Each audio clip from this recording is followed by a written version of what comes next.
before going into the role of the lecture, I should say that, of course, there's a certain amount of circumstantiality about this, because I had the show at the Louisiana, a place which I visited over many years, always dreaming that perhaps one day I could do something in this place.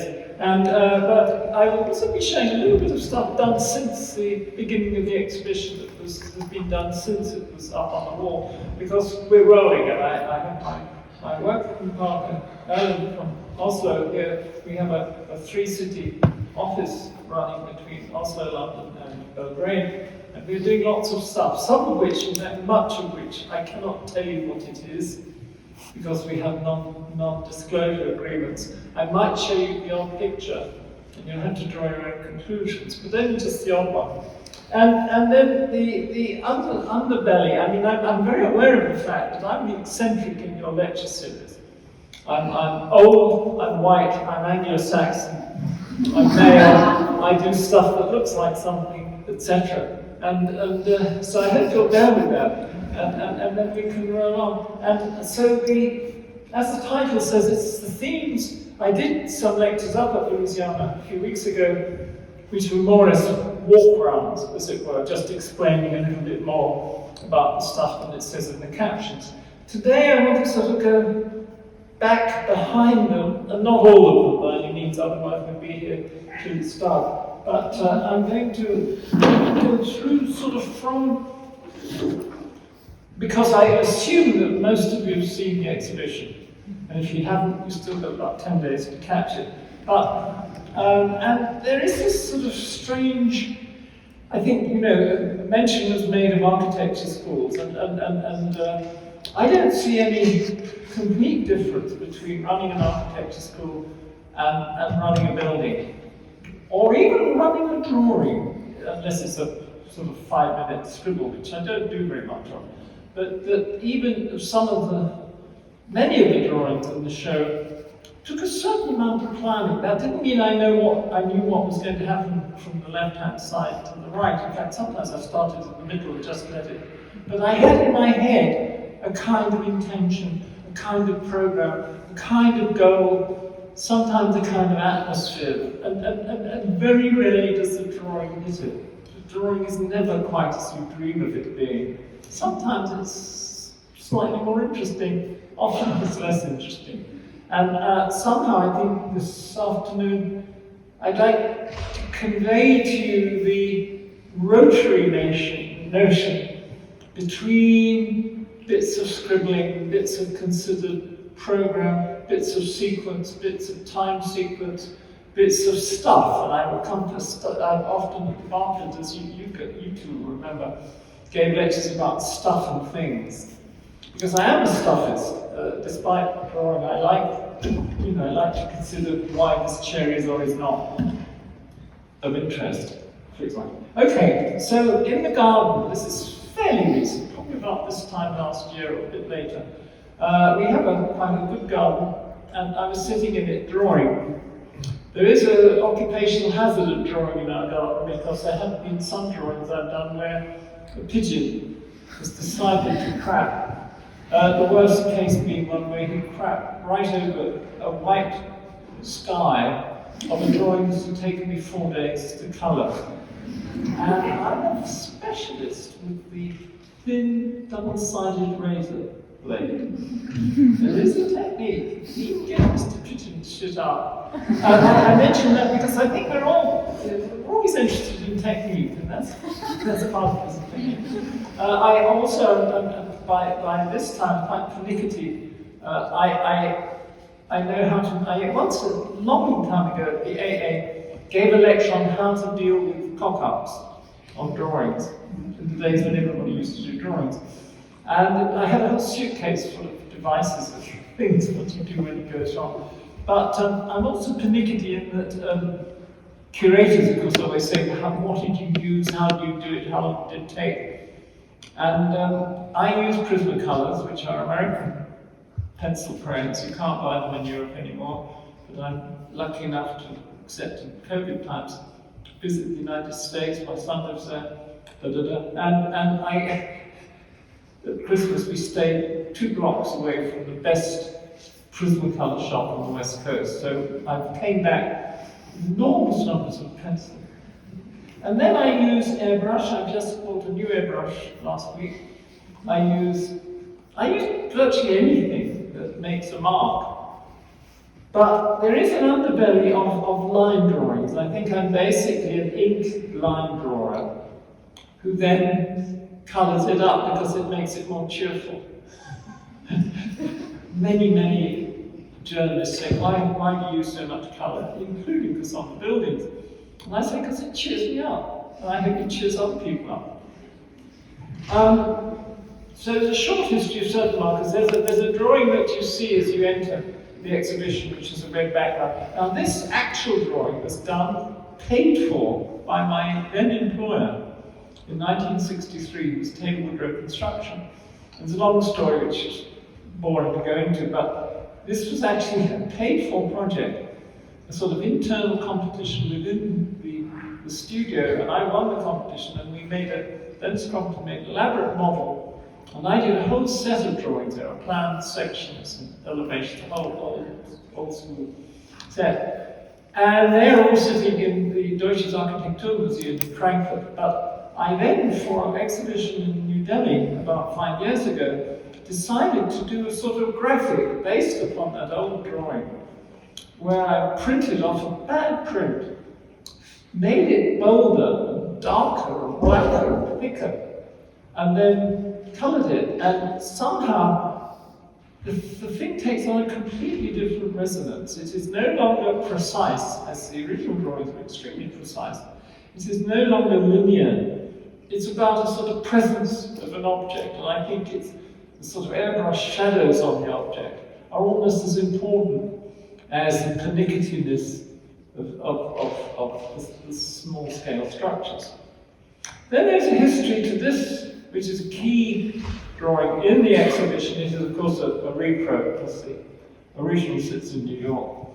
And it was a drawing, and this tells a story about one's relationship to teaching, which is that my first year of full-time teaching, I was 27 years old. I was the assistant of the fifth-year master, which was like the diploma master at the AA. And normally, the assistant of the diploma master is a sort of, young, humble person who sort of, there's the professor, and you're just a guy. Now, problem, this project had been published in the Sunday Times cover supplement, which at that time sold 2 million copies, meaning everybody had seen that shitty project. And a number of students who I got to know well afterwards said, we thought, do we have to do this sort of stuff? Who is this Lily who's been brought in? And then, to add insult to injury, my boss had a nervous breakdown. I was left in charge of 15 people my age or older, and another 60 people who were not much younger. It was baptism by fire. And this is my first year of full-time first year of teaching. I guess it was a nervous wreck, but I became what I've been ever since, which is sort of armchair psychologist. You have to take people by the hand, you have to reassure them, even if they're shit. You have to, sort of stop the pompous ones being pompous and the tedious ones from driving you crazy. And then, in fact, you're getting a lot from them. I mentioned that Nick Grimshaw was one of that cohort of students, and from people like that, he was a fantastic person to talk to, but not just him. And so there was this frozen, my creativity such as was frozen for 9 or 10 months. And then I sort of came out of it like coming out of the water in, say, July, at the end of the academic year. And this drawing poured out. I had not done any scribbles since the axonometric publicity to this drawing. I hadn't had time, I was totally knackered. But then, somehow, the mental exercise of having to discuss issues and party and elements and methods and whatever the hell I had to do through the creativity of other people, it was actually, in a funny way, very useful. I didn't want to repeat it. I wouldn't want to say that's the formula, but it is very interesting that probably one of my most complex, and dare I say sophisticated drawings came at the end of this extraordinary period. And I make that point, that's all I'm going to say about pedagogy this evening, but I think it makes a sort of, the fact intrigues me more and more. And then over time I started to extend, as you know from the books, extend the idea of the city, fragment the city, melt the city became something that you took from village to village, like a circus. It sort of had all the sort of accumulated stuff that you normally get in museums and concert halls, and you took it like a circus from town to town, including my own town, provincial town, which I ascribed to. I lived in 12 provincial towns, but the last and longest was Bournemouth, which is a seaside town, and this drawing shows the Instant City arriving in Bournemouth. Now here's another funny thing. Technically, this is about the crappiest drawing I've ever done. It uses Pentel, which I hate using. It's scrubbily collaged, it's got glue coming out of the edges. It's badly drawn, it's just about there. But for some bizarre reason, it's owned by the French, Frank. It's been exhibited more than probably any of my other drawings. That's scary. So two things emerge now. One is that consistent period just drawing and drawing and drawing doesn't necessarily create the greatest thinking process. The thinking might come through as a result of the teaching process, possibly. The other thing is that somehow or other, a drawing that perhaps is easy to understand, such as this, though it is technically awful, resonates, at least with museum curators. It's constantly appearing somewhere, this funny, crappy drawing. This is, on the other hand, I think, a more circumspect drawing of the same project when once there was a conversation going around the AA at that time about airships.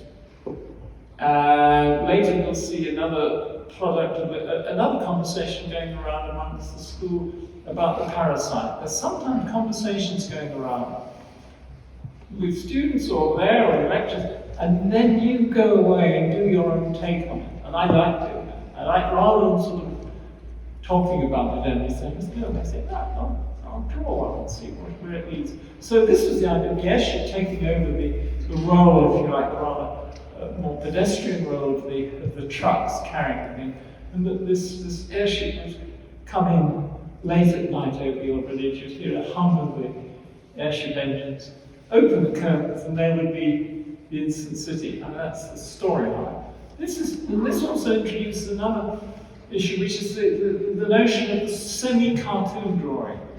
This is not strictly speaking, not totally strictly speaking, a kind of perspective view with a flat bit of back. It's a manipulated perspective where you exaggerate certain things and you write things on it, and you write the diagram on it. Something which I think old sort of classical architects used to do much more than later.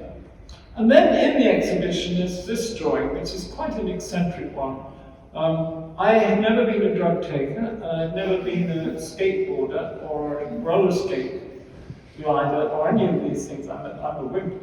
But I am interested in the notion of floating, the sort of thing that you sometimes get in a dream where you believe yourself to be floating and taken up. And I thought, this is something that is discussable in terms of the environment or architecture, the presence of the person in space.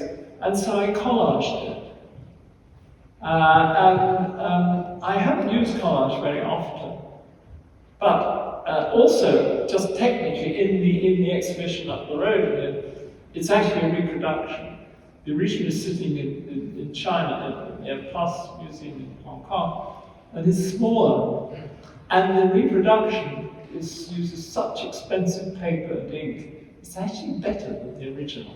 The original's a bit murky, a bit sad, and no one in the show it. Oh.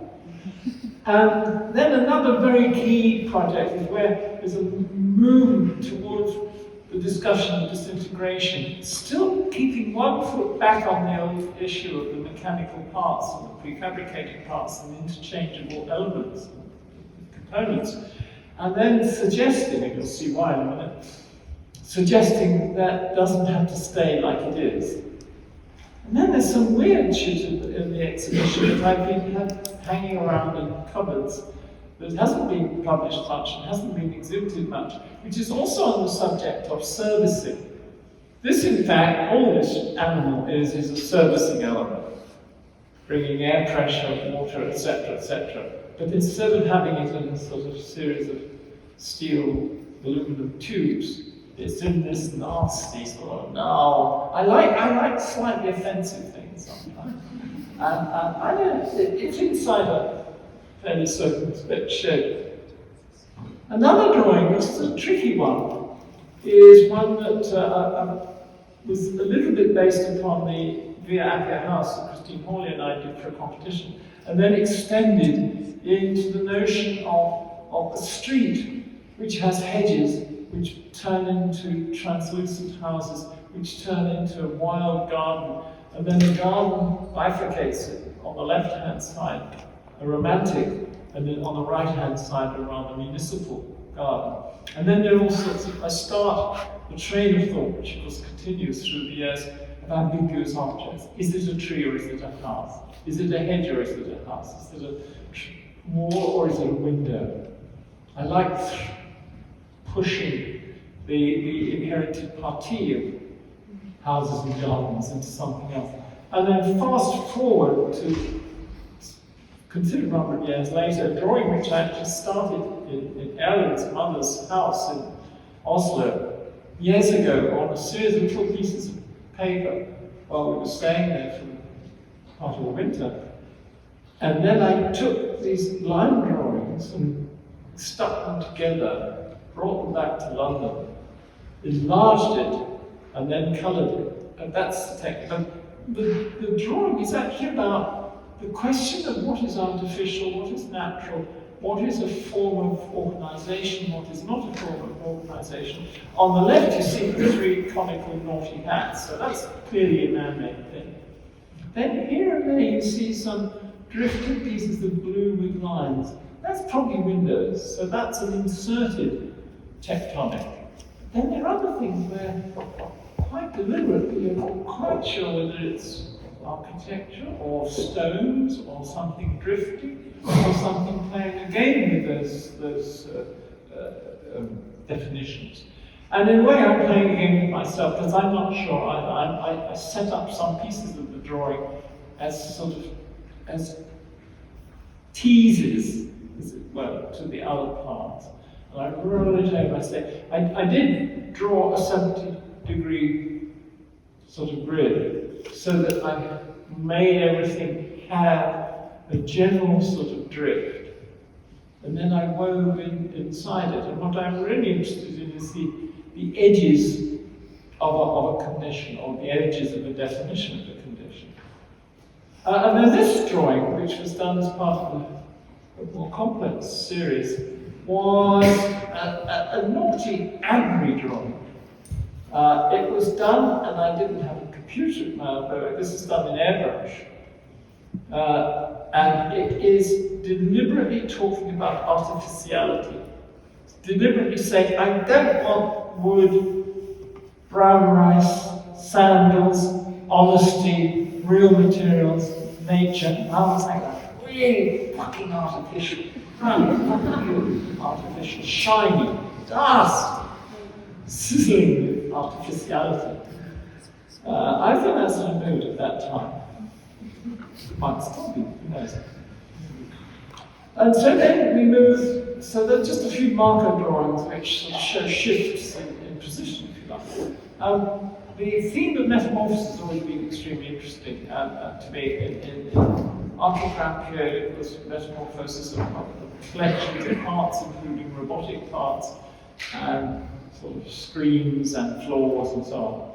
In this urban Marx series, and here we see the whole group, of which the drawing I showed was the third one on the left. You see, first of all, the frame, begins of infilling the frame, the frame with maximum filling, and then gradually the pieces start to melt and drift and melt and drift and distort until you get to the bottom right, where the whole thing is sort of turned into a kind of cowpat. I mean, it's just a sort of muzzle, slurpy, or as late Cedric Priceman called it, scrambled egg. And maintaining the whole time, it is an architectural arrangement. It's just that it's morphing. Another project is also a metamorphic project, changing from one condition to the other, except that it's grounded onto a very particular site. There's a lady who's still running, almost my age, but she's a fantastic lady in Berlin called Christine Feireis, and she runs the 80s gallery. And she, by this time, was very known, and I've been shown in her gallery a couple of times. And we were walking along in Berlin, and she said, I'm going to do this big show I want you to be in. And it's in 6 months' time. It's going to be in a big, big gallery in the middle of Berlin, Kunsthaus. I said, yes, that's nice, okay. She said, yeah, I got Zaha in it, I got Levis Woods in it, I got Tom Main in it, I got Danny Liebskin in it. I thought, fuck, okay. we better, you know, do something reasonable. So it was an incredibly, it wasn't a competition, but it was a competition, like a competition. And I knew, but by this time I knew Berlin quite well. And I was always fascinated by a place in Berlin which is at the end of the Kurfürstendamm. I think this diagram is not in the exhibition. I realize it ought to be, where it explains the project. And at the end of this beautiful, posh Kurfürstendamm street, which starts off very heroic and has Mendelssohn buildings on it, and God knows what. But then when it gets at the end, the rest of it goes kind of, and where it goes, there's a funny lake with a few seedy, strange villas around it. And behind that, there's a sort of railway yard. Behind that, there's it's a sort of dump. It was at the time I did the drawing. In other words, it was a challenge to say, what could you do at the end of the Kurfürstendamm that might reassert it? And then I had this funny idea of borrowing from America. I called it Way Out West Berlin. And the America I borrowed from was not the East Coast America, but the sort of Arizona desert Americans, some components principally including the cactus. I thought I will introduce the cactus into Berlin as a building. And all this is about the kind of sinister parasite-like growth of the cactus architecture onto the American architecture. It's all a bit of a funny, twisted project. But I thoroughly enjoyed myself. You can see, for example, here the left-hand side where it's a quote-unquote simple version with a library stack and an office on the right hand.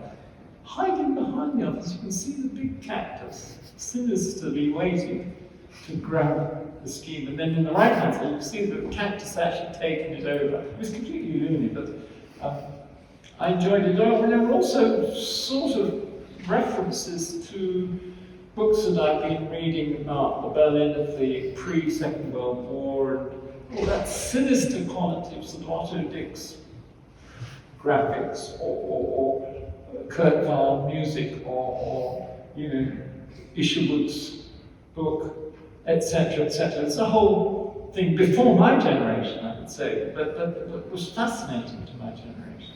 And if you look at the underparts of these drawings, they're also deliberately slightly sinister. And I'm coming back to a sinister drawing right at the end of the lecture, just out of interest. I'm interested in sinisterness. So you see here there's this early version, the straight American building, so-called. And then the parasites have started to creep in.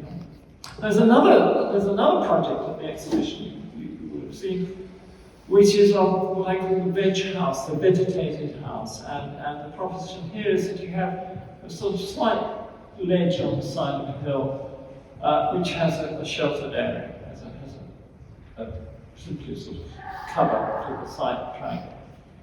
And some armatures, and a bed position, and a car park position, and a power pack plant.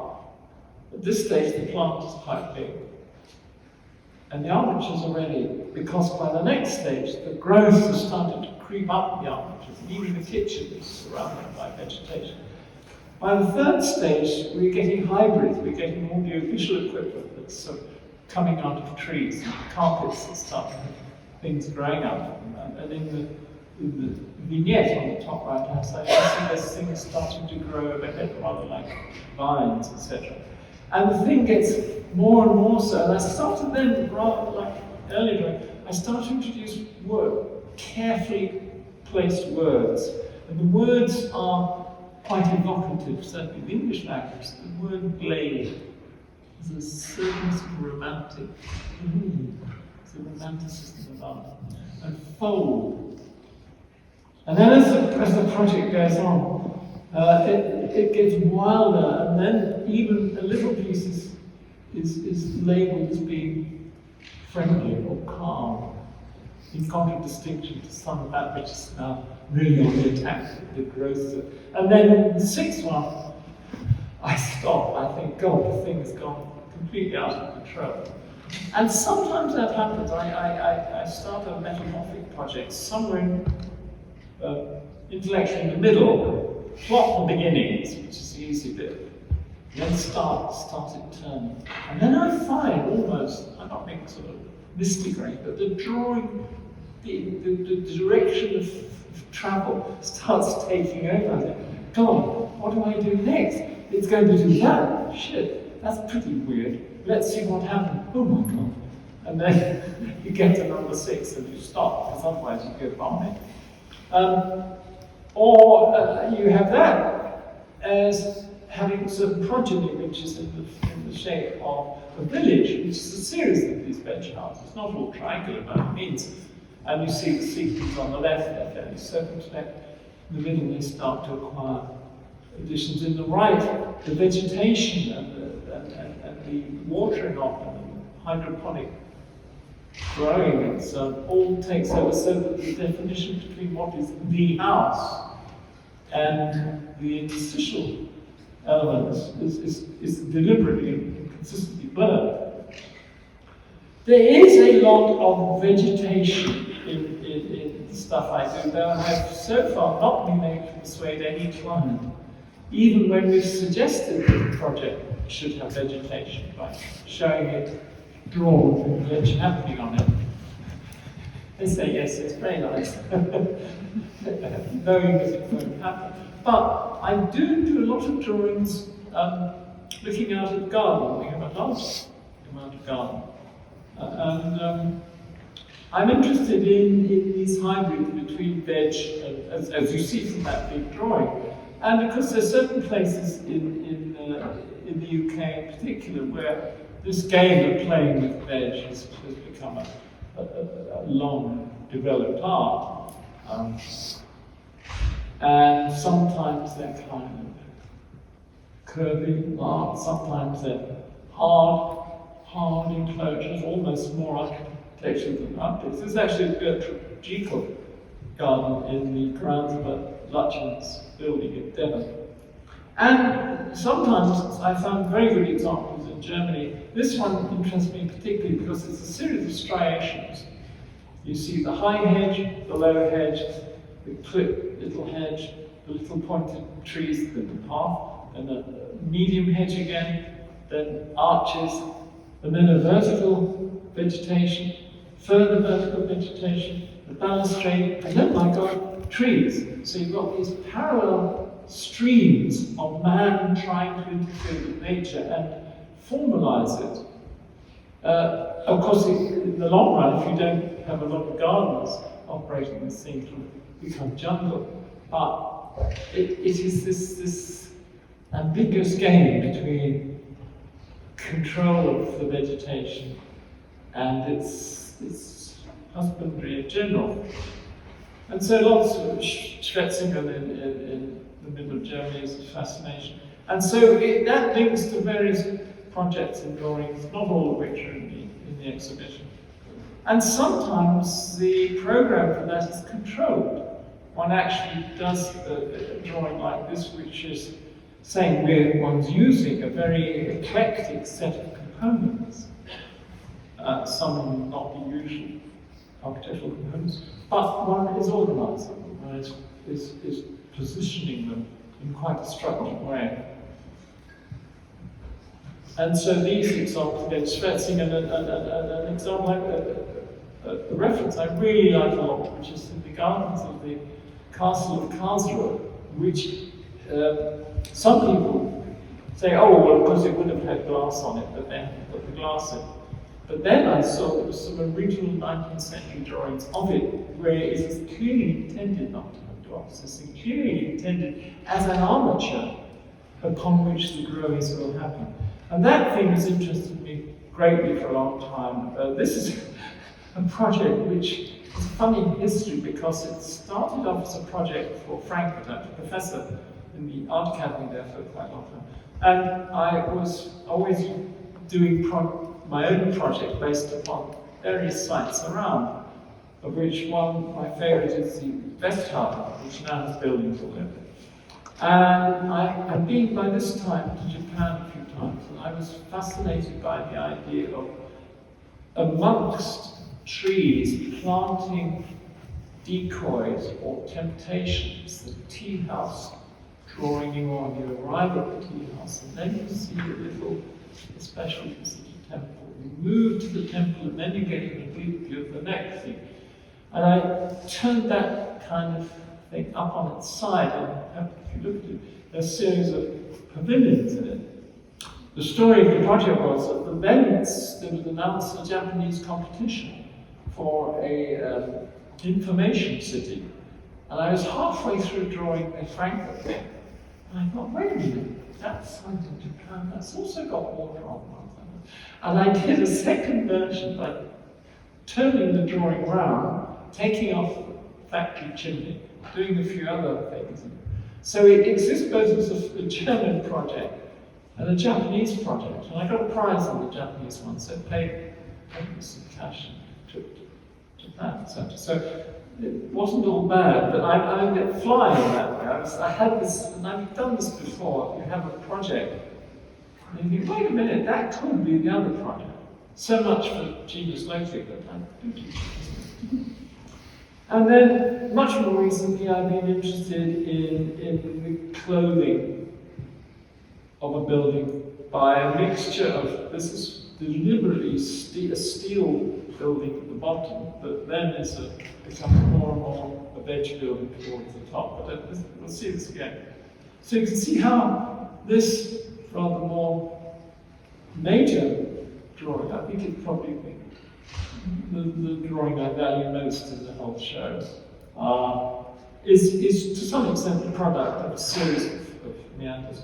Much more recently, one that I'm seen drawing in the garden, which is last year, I was involved with some projects that we're doing in a very, how can I say, kind of organically hostile place, not comfortable old Northern Europe, which is where I generally mentally or actually place my stuff, but somewhere else, where there's a lot of cliff and rock and you're clinging to it.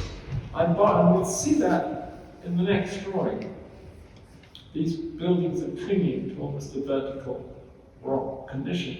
Having done that, I then came back over the landscaping and invented a landscape with a series of extremely contrasted striations. Again, I think with the 70-degree drift or something like it. But these strips of quite coarse and harsh and aggressive mountain, contrasted with some meadows and with woodland. And the title of the drawing is called Tough Landscape, Friendly Forests.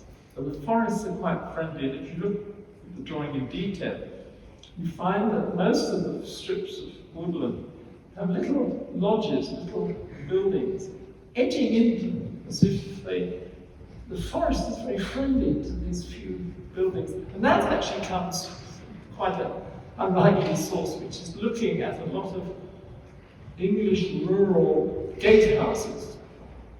The gatehouses to large woody parks of grand houses. And there's always a lodge or gatehouse or keeper's hut that's eating into the woodland, but not of it. It's sort of at the road and at the wood. And I'm fascinated by this, the interface of sort of man-made street or road, and then the mystery of the forest.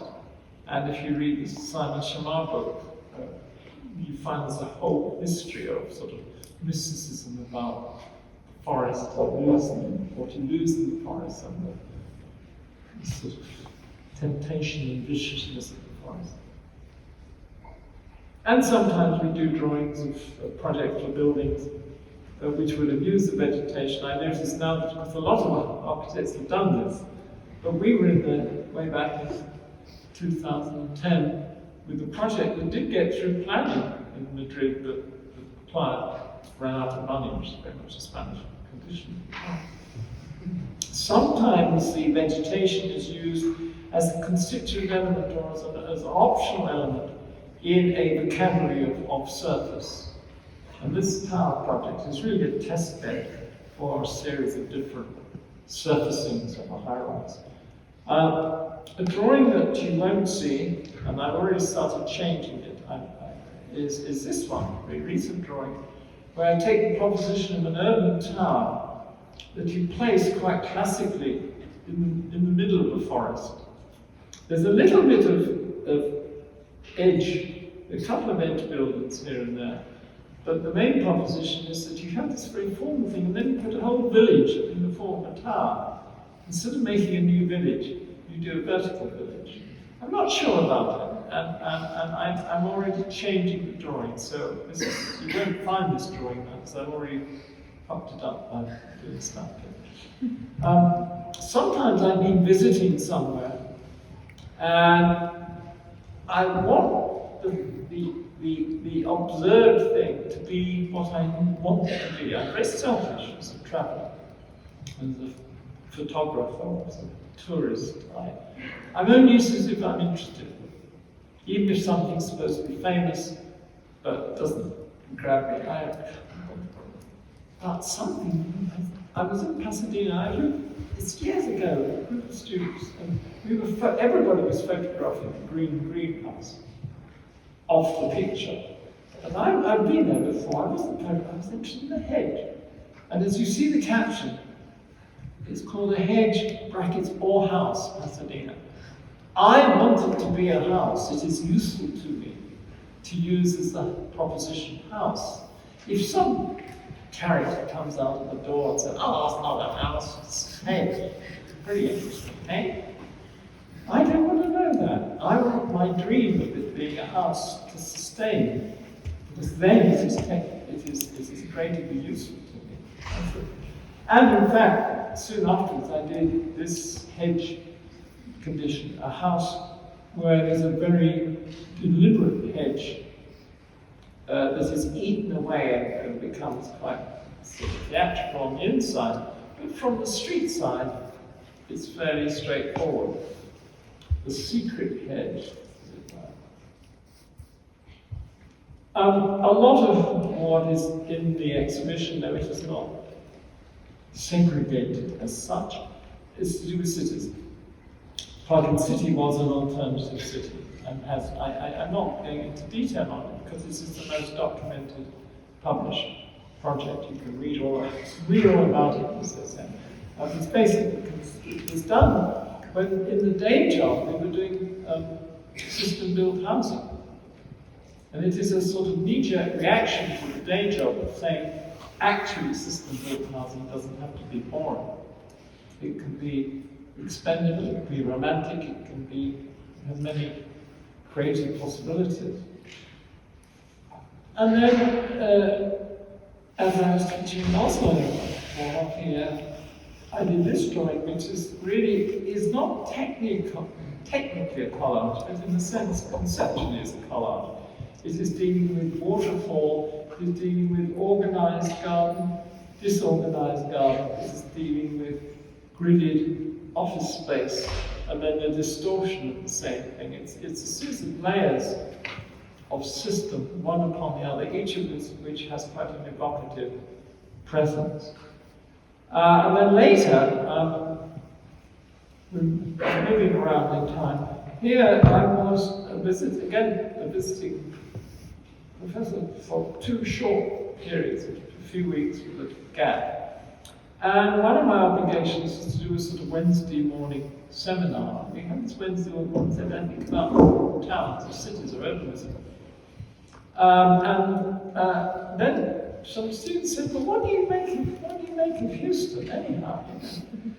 And I sort of burbled on, and then I said, look, what I make of Houston, I will draw what I make of Houston. When I come back in 6 weeks' time, I'll bring you what I've been thinking about Houston.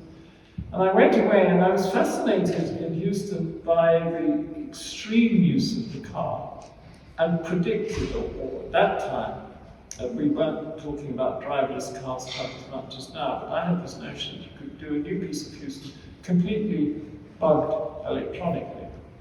And when you came into it, you just pressed a button and went to sleep, and you ended up at Auntie Flo's house kind of thing. That system, plus quite a ruthless system of connections. And then a belt going down left, see the sort of yellow-coloured belt, which is like a giant tent carrying everything that was not housing. And then you interfere with the main artery by having a series of villages, what I call villages, which were like billboards that would cut across the highway and mark the locality. Because the locality didn't have anything. I was very fascinated in Houston that you'd come upon these pockets of locality. They always had a 7-Eleven and Walgreens and a donut and this, and they were always there with minor variations. So I said, no, what's been lost is the notion of place, but I will make it as a poster of place, like a billboard of place, but the billboard will be inhabited. So these spiky billboards. And the other thing was that as I looked from my hotel room, everything was under trees. I knew that the city was running under there, 2 floors. But when you looked down, you saw that picture on the left. You just saw a tree with the occasional tower in the distance. And I was fascinated by all these components and did my own take on it. The diagram on the right is to do with the incidence of special events within the system. Other urban projects, this was which you will see in the exhibition. I think these 3 drawings have rather like the collage with the floating guy, I think, drawn. These they're very poster-like. I realized that after I do. This project is actually backed up by a lot of analysis, drawings, sections, plans, demographic plans, etc. But then, when push came to shove, I got excited with what I call the Acropolis part of it. And this is a proposition. It's on the edge of Madrid, a place called Pinto. I was interested in breeze. I was interested in the locality, the idea of meeting in the middle of a little town, though it's near the centre of Madrid. I was interested in the sort of tradition of the flaneur, the guys hanging out, flirting, smoking, buying bananas, whatever they might be doing on roller skates, on skateboards. I had a path for skateboards. And then putting the buildings on legs above that and inserting kiosks, which I'm very interested in, into the legs with this sort of serendipitous aspect of the time. And then putting sports facilities on the roof. The mayor and then making models of the same thing. You can see the kiosks tucked under the building. Now, of course, the model I've broken out of the exhibition here because there are other things that didn't, didn't seem right to use in the exhibition, but they're part of the scheme. And that's what the town looked like at the moment. Then, back in Frankfurt, I was interested in the locality of how Frankfurt did not want to join up with Offenbach, and yet it's close to Offenbach. And I suggested there could be a sort of avenue of effectively frames, large frames, or like almost sort of giant maison domino, which any architect or developer could then come and fill in different ways. And the vegetated drawing you see in the exhibition is simply one of the many options for filling. Another aspect, and I didn't just put this in for my visit to Gothenburg 2 days ago, this has been in my lectures quite often.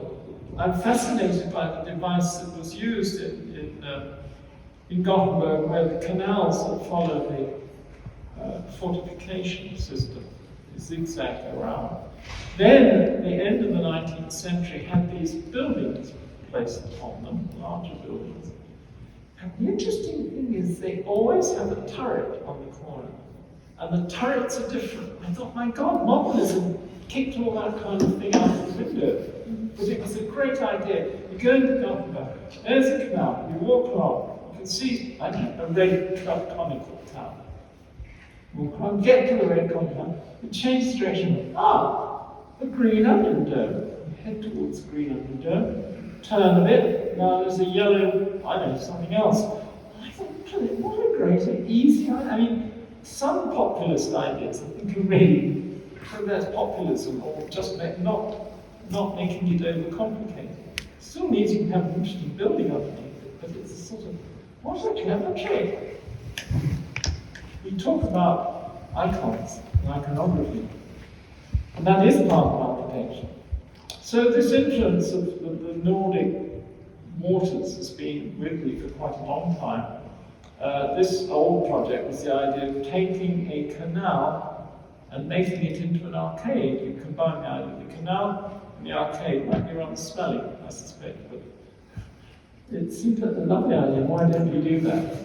And then some of the waterside projects have got very, very strange. I start with waterside. I'm really interested in surface and elements of the surface. This is part of my ongoing conversation about the tyranny of the window and what you replace it by.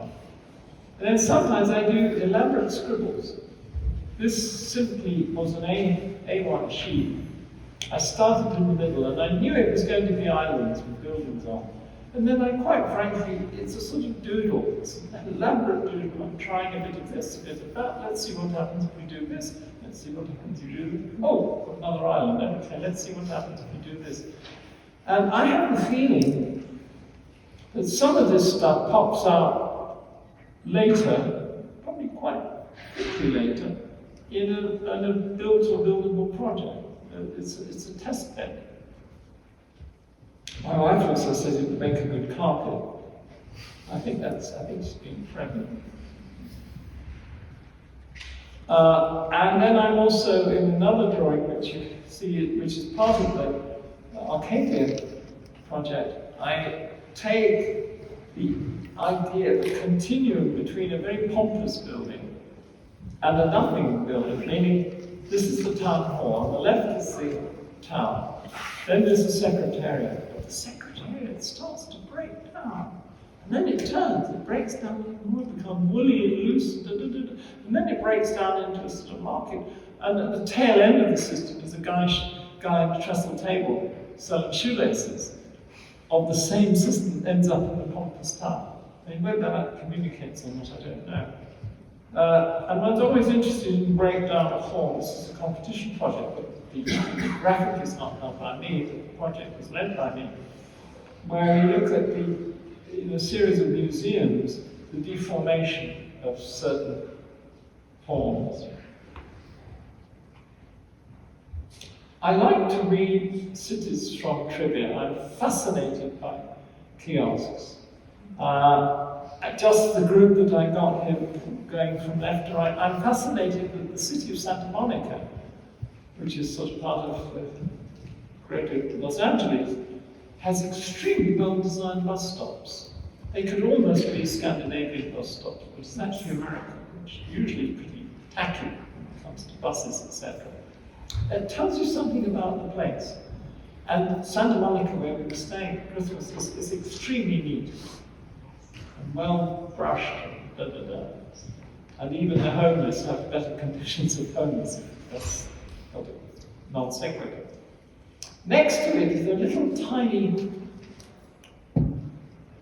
some tomatoes, I think, in Mexico City. Next to a very famous building, but the guy is just about eking out a living, and the structure is so minimal. Next slide, the lit up one, is in the middle of Tel Aviv. It's the best kiosk I know. It's busy at 2 o'clock in the morning. He sells the best juice. He has a queue constantly. This was taken at 2 o'clock in the morning. It's still operating, it's still a queue. It's a wonderful, and it is based upon one of those old 1930s kiosks, the sort of canonical kiosk at the end of the boulevard, which is basically a German concept. And it's a killer kiosk. Right, on the right of that is a Perth, Australia information centre. Now I think Perth is probably the dullest of the main main Australian cities, personally. But it has this attempt at wanting, we want to be modern, we're going to be modern. You go, right there, we're Perth. And it's sort of funny, because if you know Perth and the sort of people that live in Perth, yeah, come on. Bottom left, you know where that is, that's in this town. And it's sort of saying, we in Denmark, we are a royal city, we're rather elegant, grand, even if we sell it with cheap chocolates. That, it has sort of, it's pompous, rather good, but quite pompous. And the one then next to it is in Berlin. Berlin has a very good collection of kiosks all over the place. And I think the one at the bottom right is also Berlin. I have many more of these, but I find that kiosks are not self-conscious in architecture. They happen, and then you realize they tell you a lot about the place, particularly the way they're used. Like the Tel Aviv one, there's a similar kiosk in Frankfurt, it's almost identical. And it's grisly because the guy inside is sad. And the stuff isn't very good. The wine they sell is awful. And they're not selling jolly old fruit, etc., etc. Despite whatever you make of the politics of Frankfurt recently in Tel Aviv. It's the guy and the place and the dynamic. I have a lot of friends and enemies who, and I'm always fascinated by the people who are the most boring people who go along with this.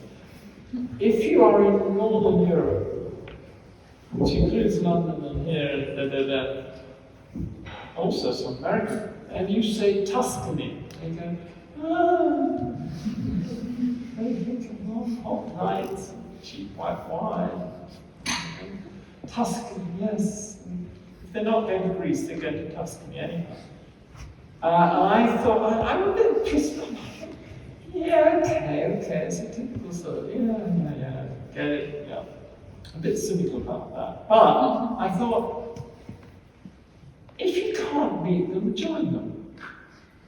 In the exhibition, you will recall an area which has a Peacock Tuscan village. The first version was this rather exuberant one.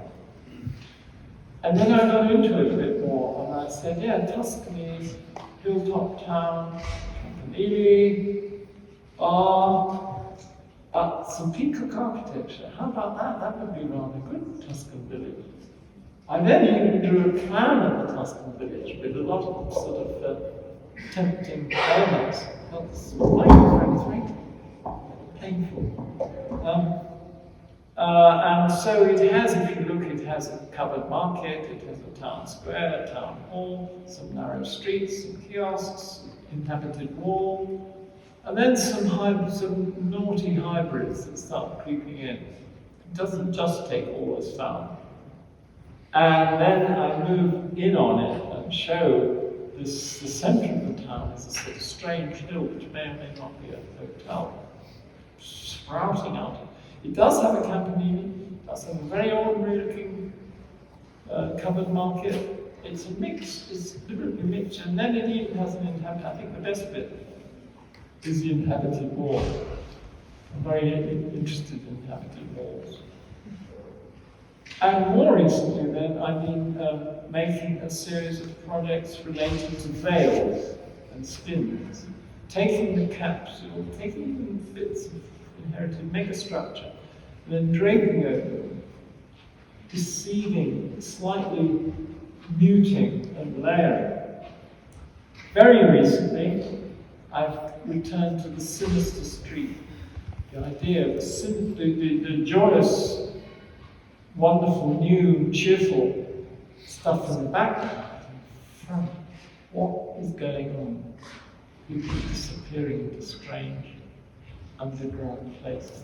I try. It's still a bit too cheerful. It's sinister as my program. In my head, it should be sinister. But my psychologist, I can't draw really dark sinister. It comes out as still being slightly jolly, but it's meant to be unjolly. But definitely jolly then is the hillside of the Sunshine Village, as I call it. A series of quite dense houses with slits cut in them.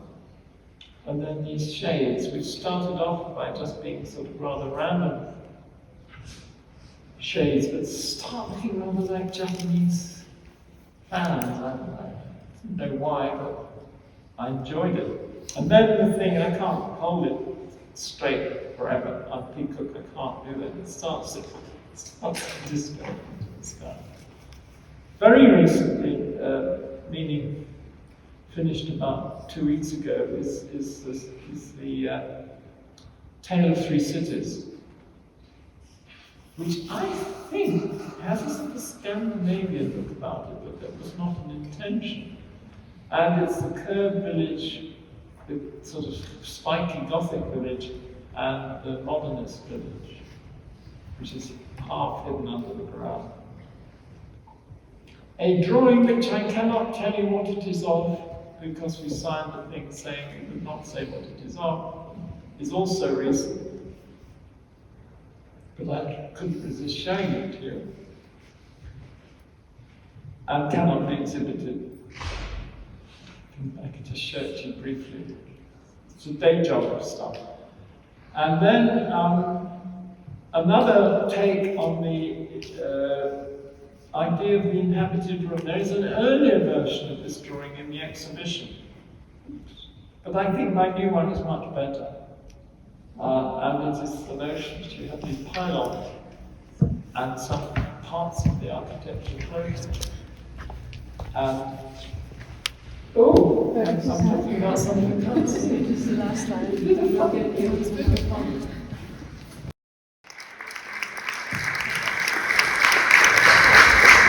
And that one was popping up. That was the idea of towers. Did I do towers? No. I love towers. I've been fascinated by particularly interesting towers. The Brighton Tower, Darmstadt Tower. I showed you the earlier tower, obviously the model of it. The idea of the tower is coat hanging. The idea of the tower is an armature on which you hang various things. In the middle and right one are to do with algae growing processes sitting on a tower. So the equipment on the left-hand tower is actually taken from the book of how you process algae, what wasn't at the moment, and it's applied to a tower.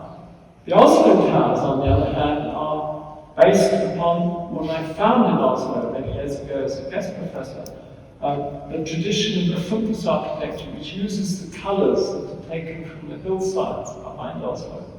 And the functionalist architects borrowed from it. And the idea of the lantern. I'm fascinated by those lanterns that you get in Scandinavian cities around 1900 or thereabouts, which use cheap electric, and they put them as big lanterns, usually about fascia height in high streets. And I borrowed and I applied it to this tower, so that you get lantern scale lantern, window scale lantern, a room scale lantern, apartment scale lantern, with at the very top, the whole lantern.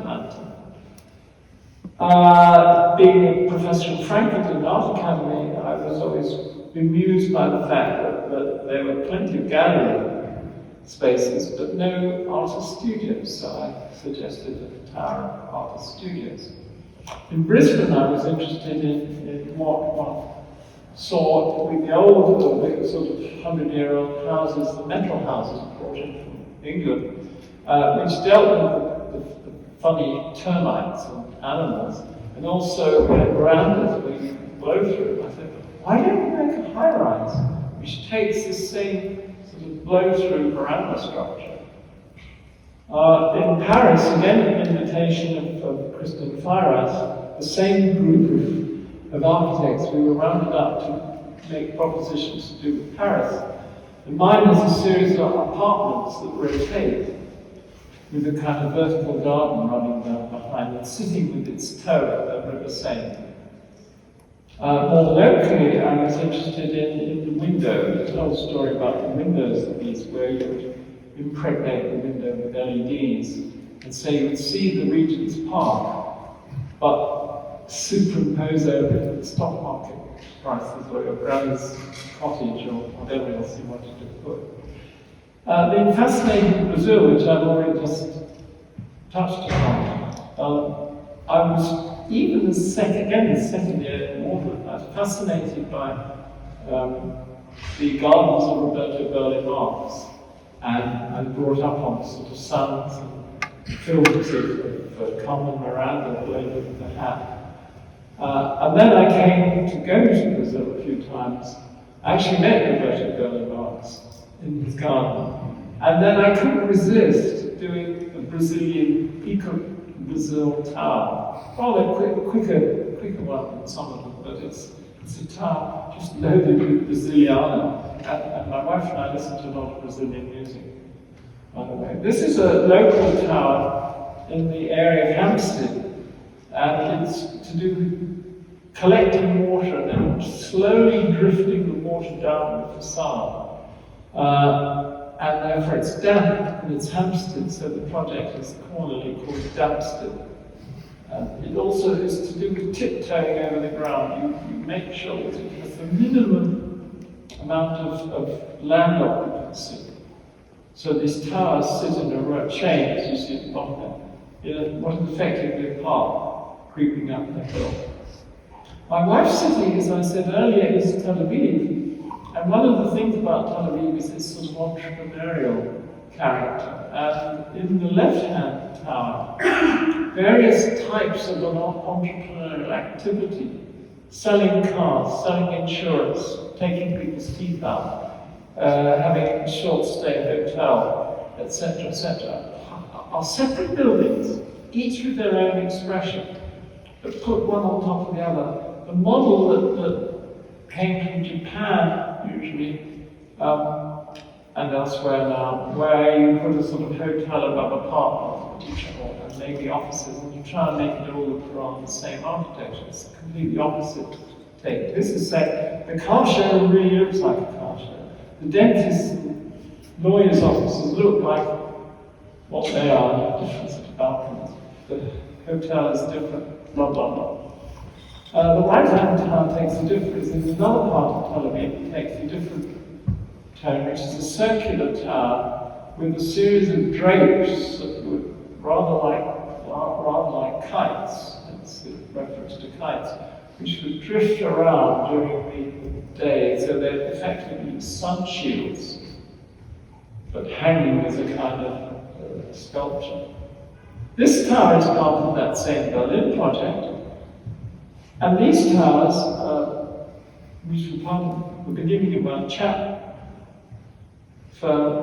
was a competition for Shenzhen, a kind of exhibition place where again one is using some of the components of the capsule, the vegetation, the exposed frame, the skin, as a kind of demonstration. Very interested in props and armatures, particularly the pier. It's my favourite in Holland. Scaling. But early days I was doing, for example, the Instant Village, which is a hovercraft, which this is sort of this drawing by the afternoon only. Simple, one or 5 days. You have the hovercraft, it stops, it hydraulically extends its structure, you inflate it, dome over the top, you've got your village platforms, and then it moves on. Plug-in City, therefore, was using a lot of armatures, and the plan form of those vertical parks that I showed earlier actually are also superimposed armature systems. Or at another time in the past, interested in the idea of the pier, the pier that sticks out of the sea, but turning it back on itself, acting as a fulcrum of a piece of city, therefore a land pier. More recently, looking at the relation between the thing we were just talking about, these semi-biomorphic structures that could be draped on a kind of umbrella frame condition, which itself is then sitting on a more firm steel structure. So you get grades of permanence of the building. The core parts are fairly static. And then as you reach the edge, it gets to be more flexible, more permeable. And it looks like that, I think, which is kind of mixture, veg come repeat component come tile almost. And in the exhibition there are some oddballs, because these categories tend to call things the Danish drawing, which is the idea of collecting any old flotsam and jetsam crap together. It's not urging it all together, particularly if it's fairly unpleasant. Having done the solar houses, then saying what would happen if you had a whole piece of town made of solar houses? It's a sort of drawing, it's sort of neo-constructivist looking drawing, I think. Or another proposition, because I'm interested in musical structure, how you could just simply extrapolate a piece of scoring as an urban arrangement. You know, the single notes become towers, etc., etc. The staves become streets. And in the exhibition, some of these slightly one-off projects, just for the convenience of the exhibition, tend to be clustered together. A drawing like that, I have no excuse for it. I just do it. I just sit and I'm enjoying myself doing it. But to what extent it is related to the more circumspect pieces, I don't know. It probably is. It's an attempt at something. And this project, which was done in the 80s, and I reworked it about 5 years ago, and intensified the colouring on it. And it's really an exercise of surfaces and layers, glass layers, vegetative layers, mixed layers, armatures, hanging things, possibly floating elements. And finally I come on to what I can stuff. In an invitation to put something in AD by Marcus Cruz, I did the drawing of what I call the Comfort Veg Club, the Comfortable Vegetated Club. Comfort Veg Club. And then a bit later, I had an invitation from SIOC in Los Angeles to do an installation. It wasn't the same as the drawing, but it had the same theme, the idea of the Comfort Veg Club. And indeed, it was extremely comfortable. And indeed, it was so comfortable that some very, very naughty things would go on in it during the 2 months it was there. And bits of it have gone into people's apartments and still exists in parts. But then I did something. I took the constructed object and worked it back into a drawing which suggested a later development, like a rationalization of the Comfort Club idea. So I did a rollover into the first thoughts the installation, take the installations that was a part, and then looking at the next frame. You could sort of do that probably several times, actually. The Graz building, I always like to think of it as a sort of friendly old dog sitting in the basket of the town. It is a sort of, not as new, because if you look in the distance, you can see onion domes that are full curvilinear architecture of an earlier age. It's an interesting town in that it has already considerable patchwork of oddball buildings. Like a Dominic, for example, and others in the town, which if you know where to find them. I would take groups of students from the Barker to Vienna and Graz. I always took 2 days in Graz and 3 days in Vienna, because I thought there was so much interesting. This is before we did our building. It became dangerous when I actually took them to see completed buildings. One year, that I took a whole master class of about 50 people to see my completed building. I was very pleased. And then about half of them started putting sort of blue nozzles on everything. I said, that was not what I meant. I just thought you'd like to see the building. Don't say that's the only way to make architecture. But be very careful. And the building is really occupancy of a rectangular space which automatically has a piece bitten out of it. If you look at the blue plan there, the left-hand side is a pre-existing sort of 18th century buildings which we had to keep. And the front of the building, the bottom of the drawing, is a 19th century building which we had to at least keep the facade of as part of the heritage. And when you see the picture of the building, you just see that heritage piece on the left, bottom left.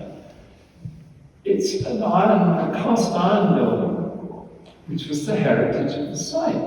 But actually it was made in Sheffield, England, and brought down on the sort of back of a mule or something. So there were these ridiculous English people doing some metal down in Graz. 100 years later, there's some ridiculous English people doing some plastic down here. And I think so screw the idea of heritage. Heritage is what you want it to be. And it has these illuminated pixels. Actually, a couple of Berlin guys who have been at the Bartlett, the company that did this pixelated system. And now, 20 years later, there are probably many buildings that have far more sophisticated, and ours just use bathroom fittings. They're just cheaper bathroom fittings, programmed. And I quite like the fact it's a bit like body art, because instead of it, the light art happening on a flat screen, like you get in most cities, it's creeping around the three-dimensional space. It's distorted and it's sort of living almost. Like as if it was a piece of somebody's sort of tattooed body or whatever. The elements of the bill, when we've done that one time towards the end of construction, middle, and my wife and I were staying in a very cheapo hotel immediately behind. We could watch the structure, and the moment when my smile came my face was not the big bulbous bit. We had a lot of discussion, a lot of research, a lot of people making mock-ups. It was the thing that everybody was worried about. Could you do this sort of body? Yeah, we did the body. The bit that really excited me was the cantilever. I'd always wanted to do one of those. Having looked at the Chernikov drawings, I knew I wanted to do this cantilever. And I said, God, he was so pleased when he saw that thing hanging. Also, was the thing that, since she's also an architect, she noticed on another occasion we were staying there. She was looking at the goods store, the door of the delivery door, and she said, you and Colin weren't bothering much about that, were you? And she was right. We had had such a struggle to get this goods delivery bay into the space. It's a rather tricky space. But the detailing of the door, I think, we've done everything. There's all the photos always taken from all the other positions saying, you see, you weren't bothering much. I have to admit that there's sometimes you're just sort of exhausted. There's a bit of the building that is sort of freewheel on, even though we have 30-odd people working on it, but the concentration is on the difficult bits, and some are bloody delivery door. But the difficult, is a critical element. Translucency, the idea of having translucent condition which goes from solid through translucent to transparent, that's a preoccupation of mine. And we were allowed to do a little bit of it on grass. It's the odd place where we have these sort of layers of translucency. The city who were paying for the building got very irritated. They said, oh, you're pissing around doing that thing, get on with it, save some money, keep going. So we did. But it would be nice to go back over that detail and develop it. And I think this photo, which is sort of amazing one done by a sort of expensive dollars photographer, gets the feel of the thing as a sort of transient surface of the transientness of the lights going in. And the naughty nozzle, you notice most of the nozzles face north. But there's the naughty nozzle. What is he doing? Placing a funny message.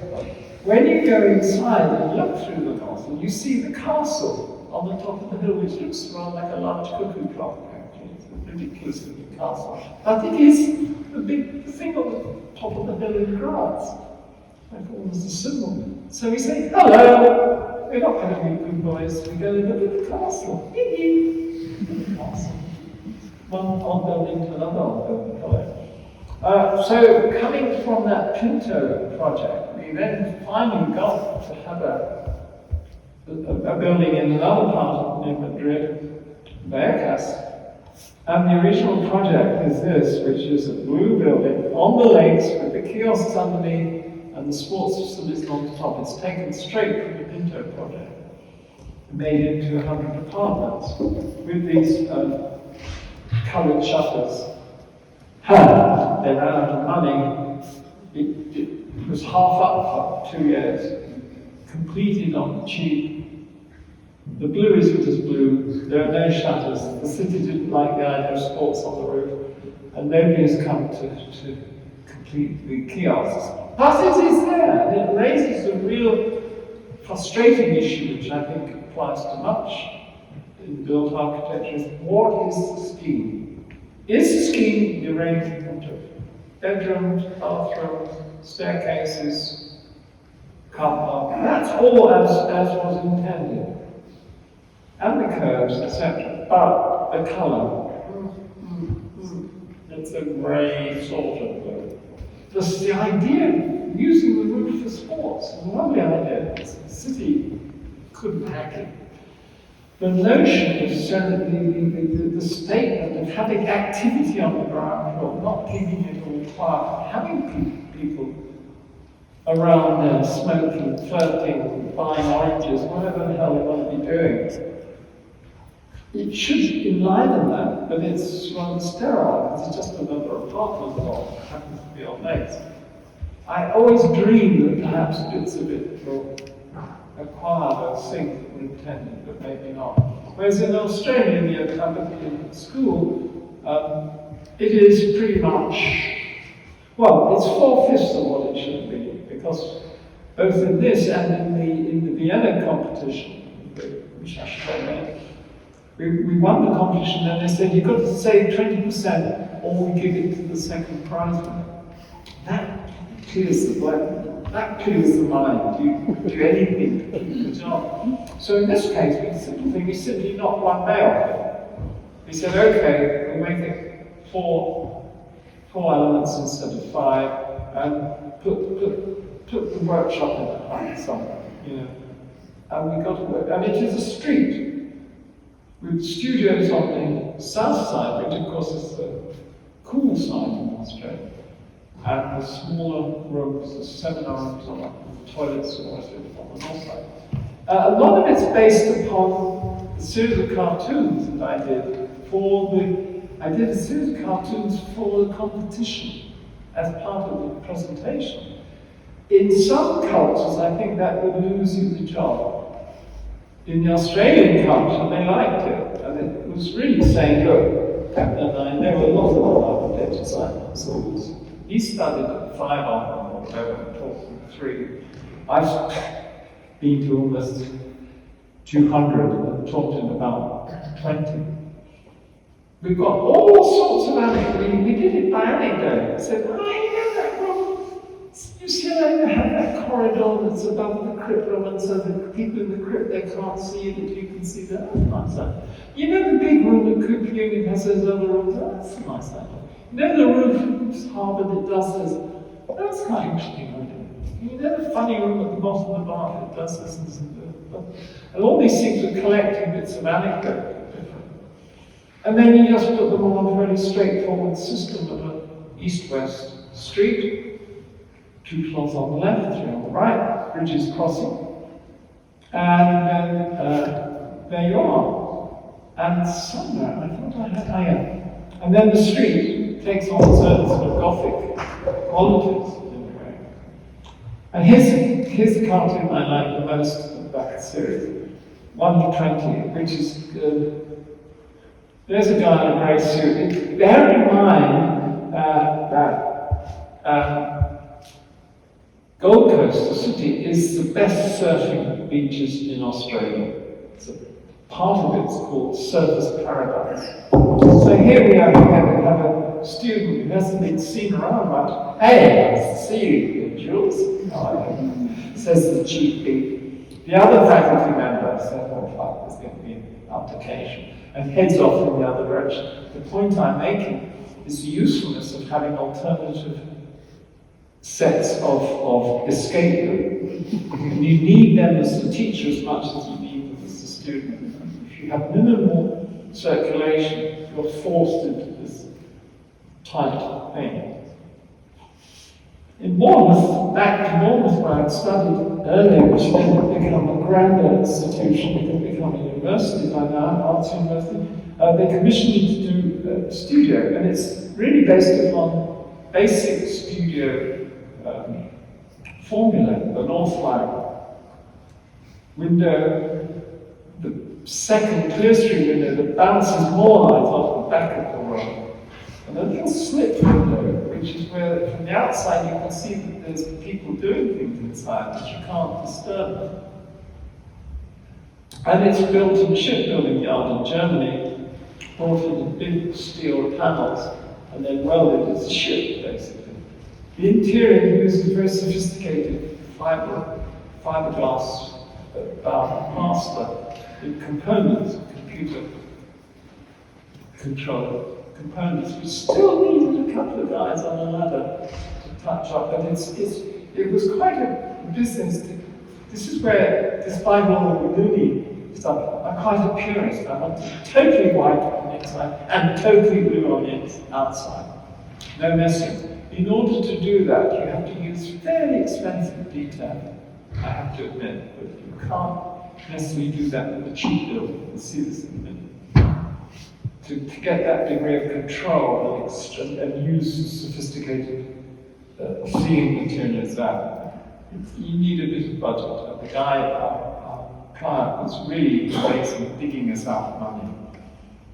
And there it has been used as a studio, and the cartoon, which I'm not going to at the bottom, which I did as a preliminary to talk about different types of people who you get in art colleges. Components of the towers, again, stuff, but really stuff as an arrangement of almost like a pattern book of the elements of the 3 conical towers. And then another building in Vienna, our biggest building to date, which is both a law faculty on the left, and then in the distance the second building, which is an administration building. You come in between the two by a series of sort of friendly, rounded cheeks. And a cartoon that was also presented a common space taken from the cheerful and perverse Vienna, suggesting that the interstitial spaces that you get inside could be enlivened. This is hoping and dreaming that the sort of things that go on in the first district of Vienna could actually be going on in college. I don't think they do. We may give them some wonderful internal spaces, but you don't see many people getting drunk under the table, disappearing off into a bedroom, etc. in that building, but we wish they would. And we get sunshine corners, because we're seaside lads.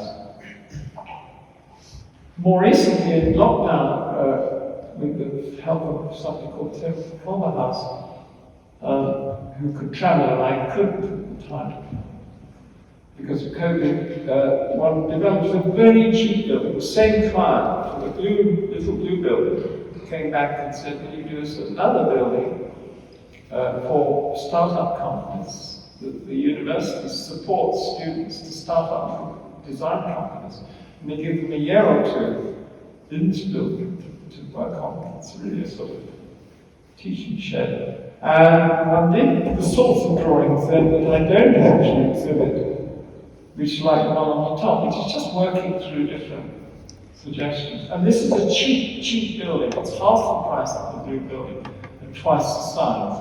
And it is a cheap shed with a bit of a rounded bum at the end, and using a variety of windows so that each of the startup groups would have its own distinctively different window. That's the only game in town, apart from the paint job, where we use the same coloration as we had in Vienna.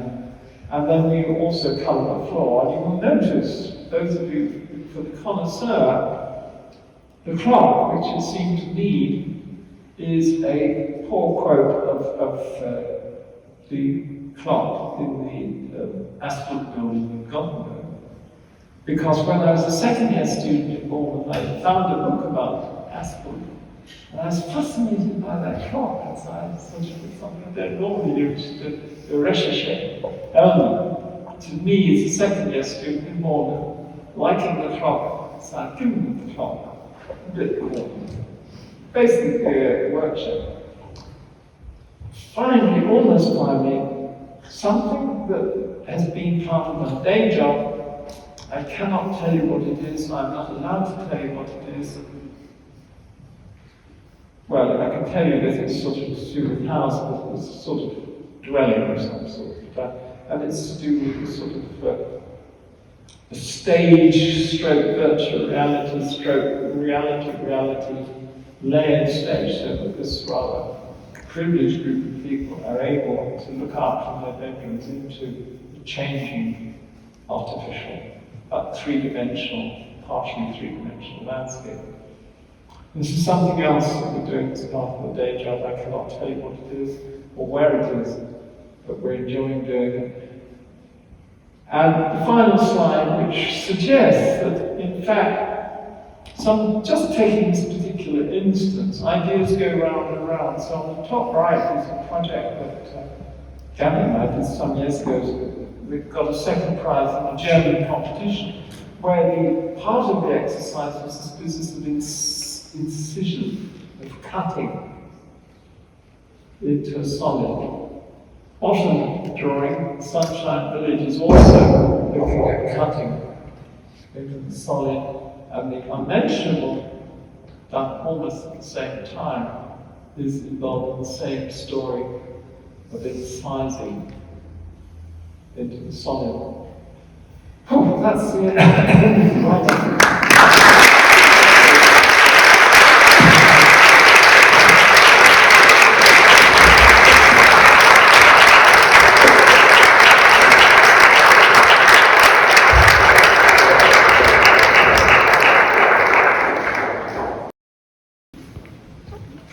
Or maybe I can actually ask you some questions. I think that'll be easier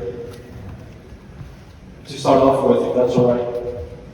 I'm very curious with your definition of the wild or nature, and how it constantly has this presence throughout the drawings, but also through many of the architectural intentions and real projects that you wanted to manifest. And I'm curious, what is it particularly that fascinates you from? I think it's a sort of shortcut to an instinct that I've had for a very long time. I can't satisfy, which is that I think the vocabulary of architecture, vocabulary of what we use, not so much organisation or even form, but just the stuff, the collection of stuff that we use on the building, is extremely narrow. It even seems to get narrower as time goes on. I mean, there were periods like the sort of the Baroque, the Jugendstil, Art Nouveau, which started to push, and then they pulled back by wiser heads. And then vegetation is really a kind of available cipher for saying complex stuff that has the potential to grow, to weave, to be irregular, to be both regular and irregular sometimes, to contradict itself, to layer. And when one's talking about those things in the abstract, one says, a surface can be layered, a proposition can be contradicted, a sequence can be interrupted, a wrong of a certain scale can be have counterpoint, has a view with another scale, with another drift. And while I'm trying to think of how all of those are done, by the way, we have natural vegetation is doing it all the time. Maybe we can even appropriate that while we're still discovering it. So I'm thinking of people like, Marcus Cruz is developing these biomorphic, and they're little bits of it people are growing down. Once they got it sorted, I may not need to borrow from veg. In the meanwhile, veg is a useful halfway step or tool. A, and B, I'm sitting looking out the window, looking at this stuff, saying, hey, that's rather better than most architecture I've seen. So it's a sort of excuse in a way. I'm saying it's almost not exactly second rate, but it's and it's not completely a metaphor. It is sometimes, very concrete. What you see is what you get. And then I was interested, like in the Hilltop Town, where I deliberately have the steel building sticking out, rather than say the whole thing is a steel frame covered. No, I want the steel to say, that architecture can coexist with the other. And when the steel frame goes on the side underneath it, probably, but not necessarily. Whether the drift could complete the whole thing, probably, but not necessarily. On the other hand, I think that actually this is the lecture that's not shown yet, which is where I come into showing you buildings. I think I'm actually quite strangely contrary to that. I'm still in the tradition of saying, hey, hold it, we're using too many different bits. Hold it, I'm very irritated in the design process with designers who are nervous not to leave it alone, which just sounds like a contradiction. Yeah. But I find commercial architecture very irritating on that score because I've seen this in play. In commercial circles, somebody has an idea for building. Somebody's sort of got even an organisation, form, they even say it's going to be made of blue glass or whatever. And then their colleagues come and say, no, I'm not quite sure, blue glass, it's a bit extreme. How about putting a bit of black base on, and the top, it's a bit extreme, maybe it should be. How about, and then suddenly this thing requires secondary or tertiary interferences. So from that point of view, I'm quite doctrinaire. But I like to put the proposition out there quite far, and then kind of edit it down. And that perhaps leads me to another question, which is how do the drawings inform some of your buildings? probably, hopefully, we'll see some of the buildings if we can get a hold of the rest of the picture. We get to that point. It looks like we might have written. Yes? Oh, the shadows will not speak too soon. You've got something on the screen. Oh, it's asking.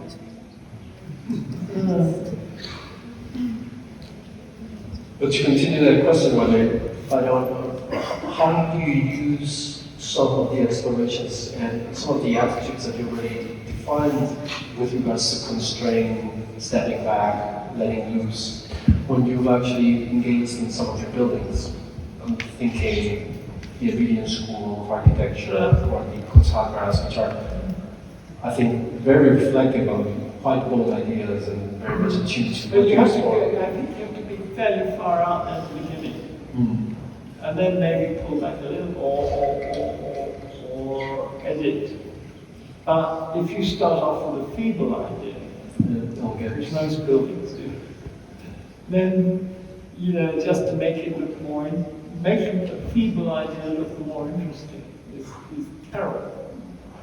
Really, really terrible, I think. Are we not going to... you have something on that. Can't you see it? Seems so positive. Can't you read it like that? Well, it's towards the end.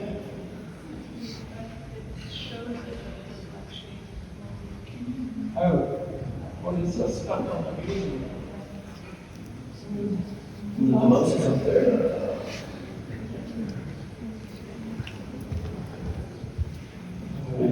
Cursor.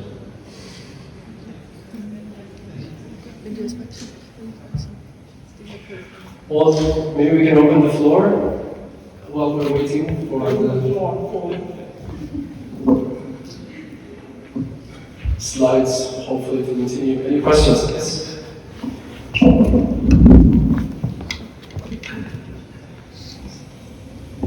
Hi, I'm Ruben. And I wanted to ask, what advice would you give a final year diploma student who's about to enter work? I think, I have a very simple one, which I often say, which is, look at the stuff. And don't, most academic situations, most professors, dare I say, tell you not only what you should look at, but what you shouldn't look at, which lectures you shouldn't go to, which theories you shouldn't read about. Whereas actually, I think there's so much stuff out there. I don't show any references, but like the kiosks, I'm showing stuff which even is, I find slightly distasteful, but it intrigues me because it's there, like I say, the Australian kiosks are a corny thing, but there was somebody having a go. And the fact that Perth isn't that kind of place makes the cynicism, the creative cynicism, which is my psychology, amuses me highly. And then if somebody's selling some really absurd thing in one of your nice sort of imperialist kiosks in Copenhagen, it amuses me. Just in the same way that the modernist kiosk can be interpreted in many ways depending upon the guy inside it and the people using it and what they're eating. But it's all out there. I think I've told this story so many times, it hurts, but I had a brilliant, beautiful student lady 8 years ago, and she was doing a bus station. And I was doing a tutorial, and I said, Amanda, do you ever use the bus? She said, yeah, sure, I came in on the bus this morning. I said, do you remember what you did when you got off the bus? Because she had taken the rules of the bus station from some American book on transportation. And all the buses were the wrong way around in relation to the platform. But she had not connected every day going on the bus with the fact that she was doing the bus station. She was going into the book and the rules and the system, not thinking of it as a pictorial experience. What I was going to show you,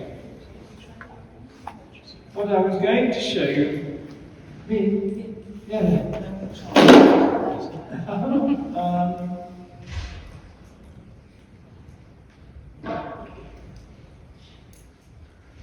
forgot what I was going to say now. I lost it. We've done an hour at the bus station, but I've lost my train of thought. I'm sorry. But I think you answered the questions. Look, go and keep looking. Keep looking and keep cheerful. And don't do anything that's boring. if the stuff you're doing in the office is boring, then just leave and go somewhere else. Because I went the other day, and I go to the public about this, I went to look at the museum that might possibly take me out of the show. And it's not so far from here, it's just north of Gothenburg. It's called the Watercolor Museum. And it is the most boring building I've seen in a long time. And the lady who runs it is a very nice lady, has had very good exhibitions in there. She's got a group in there right now, etc. But how you can go in that building and stay sane? It's just, it has all that boring, Juntilog Swedish sort of don't let's upset the folks stuff about it, which I hate viciously. And I couldn't take it seriously. I couldn't take the proposition of the exhibition seriously because the building upset me so much. And there's a lot of that around. A lot of people doing bad buildings because of hand-on-heart reasons. It's friendly, it's socially responsible, it won't upset the people, it uses local material. I mean, that's my own personal position. So, and I know it's fashionable for everybody to be very good. They're going to be very good, from the right place. But it's going to get boring at some point. And we went through this with the solar housing thing. Christy and I did solar houses. We won some competition. But it didn't take that much to start doing interesting solar houses, actually. But most people doing solar houses at the time, they have this sort of really crappy sort of cottage with a bloody great piece of 45-degree on the back, because that was a symbol of being a good chap and doing a lot of solar collecting.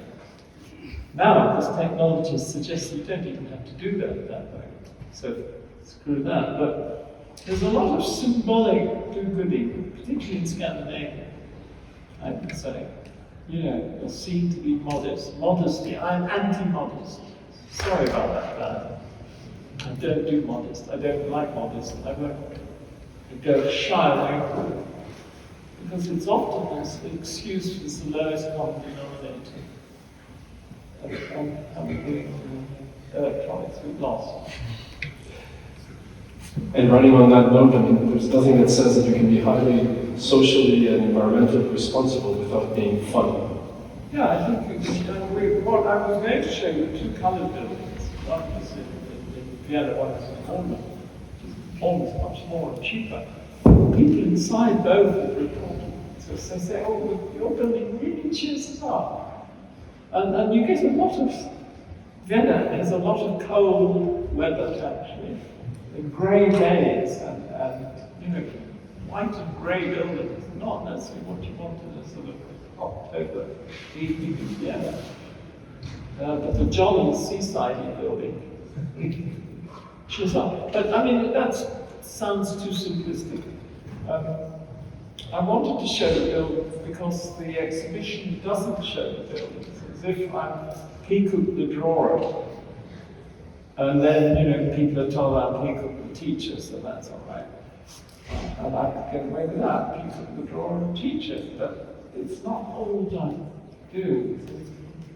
I don't know. Well, I can attest that if we don't get to see your buildings, you should look at the incredible Kunsthagenplatz, I think, but especially the Avadian School of Architecture and History, I think it's an extraordinary. The trouble is, it's a long way away. It's a bit far away.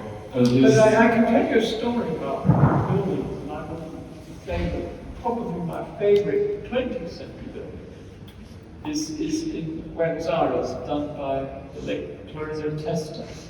And when I was a second year student, a very humble little provincial student of Morley, I somehow saw a photograph about so big in the Architects Journal, I think it was, of this weird building. It looked even, that size photograph. What's that? And then they said it was in Buenos Aires. Second year in Morley, it was like saying it's on the moon, after that. Fast forward, I eventually got to Buenos Aires.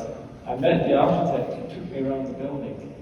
And then he's died now. And then I've been back to that building about 4 more times with lots of interesting people at my elbow, by the way, but I'm not going to name drop. And then I've also met people who worked on it, who knew the back history of the thing.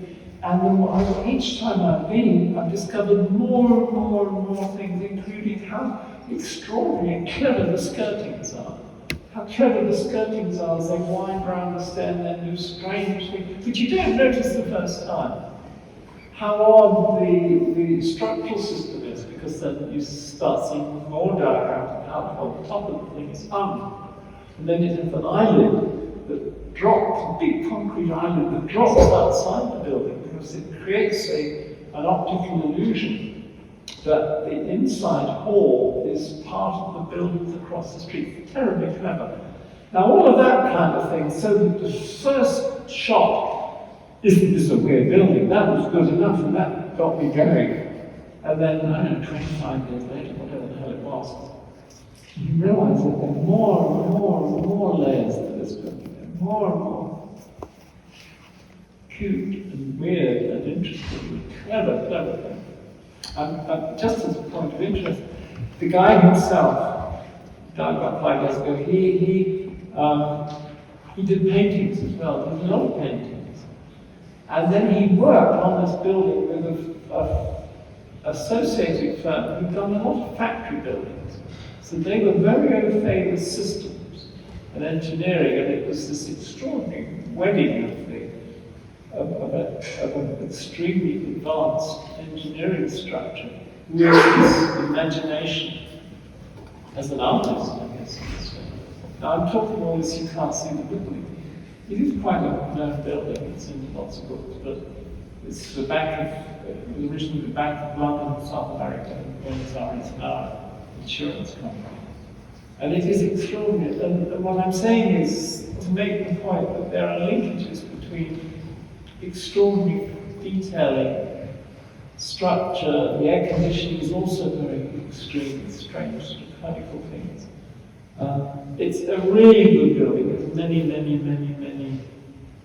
interrelated layers, and I think It's not shy. it's not any accident for painting. Sorry. More questions? Yes. We lost the last bit. Yeah.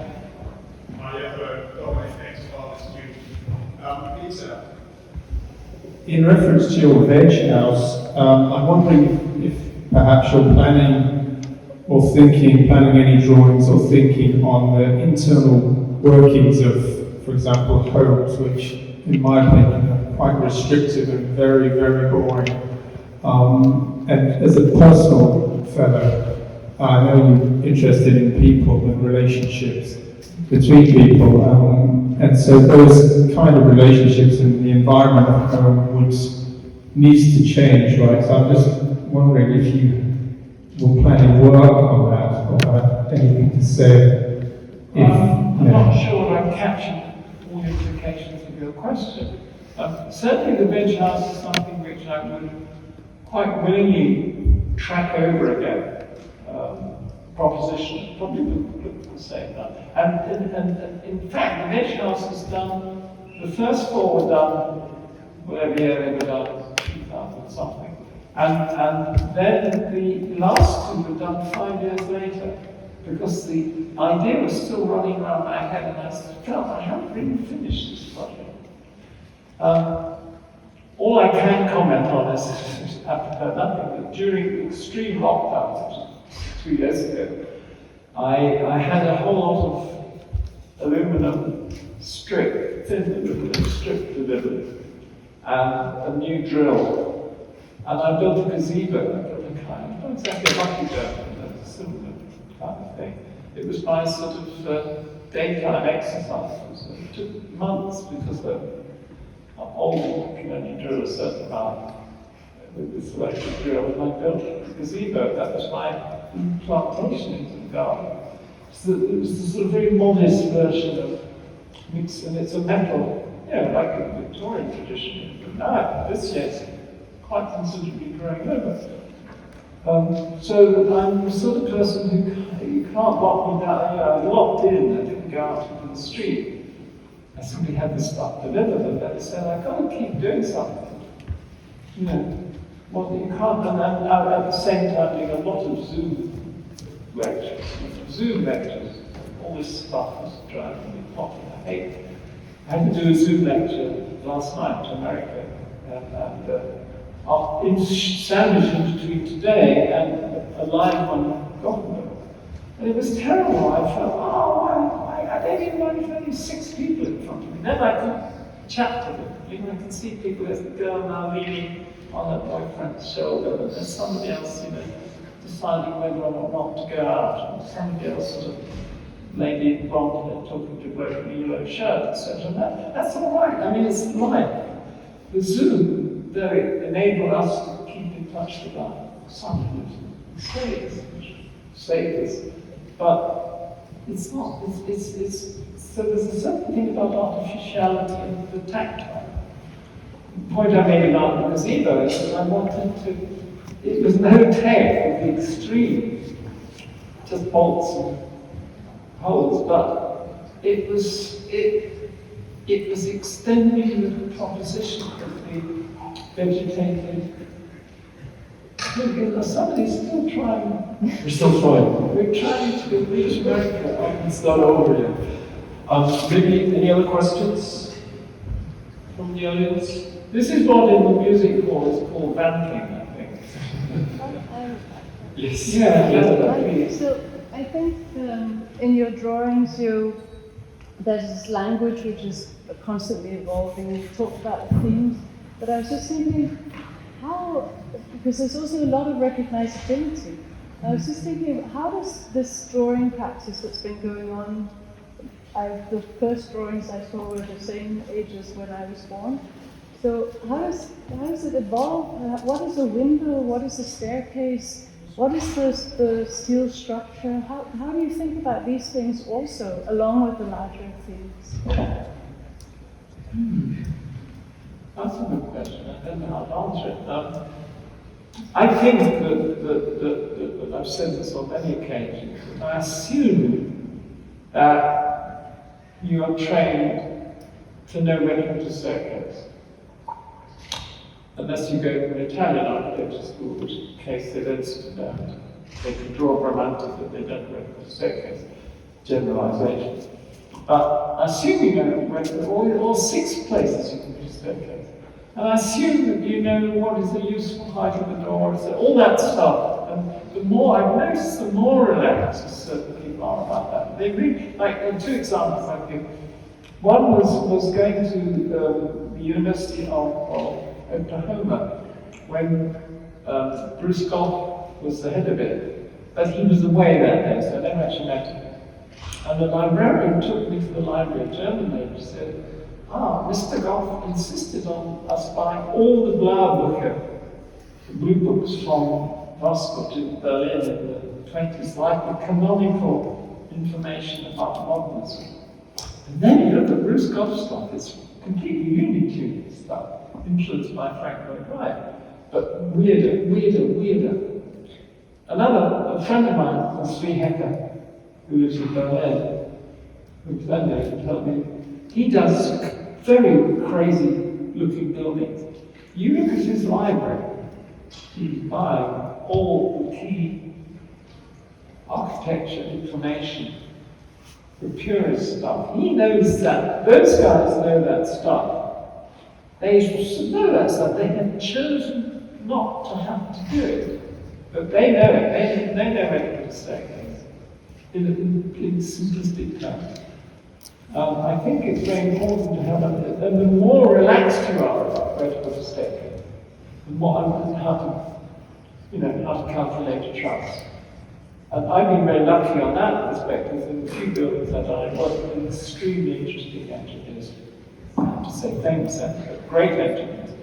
So I was just an average schmuck at college in structures.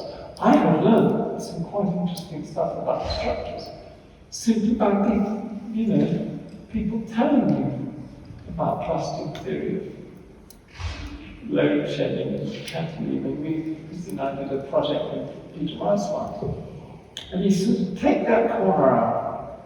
He said, why? He said, oh, it's more interesting because it's trying to hold up on three legs. Mollinger, who's a class point we've been working with now,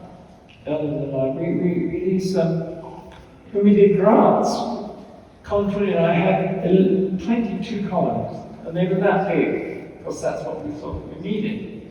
Klaus gets on the case. He does 11 columns, and they're that big. He hadn't, in fact, done his PhD on column structures. It doesn't matter. It's wonderful. And then he makes longer and longer cantilevers, and he takes less and less structure out until the thing is sort of flying and wobbling in the air.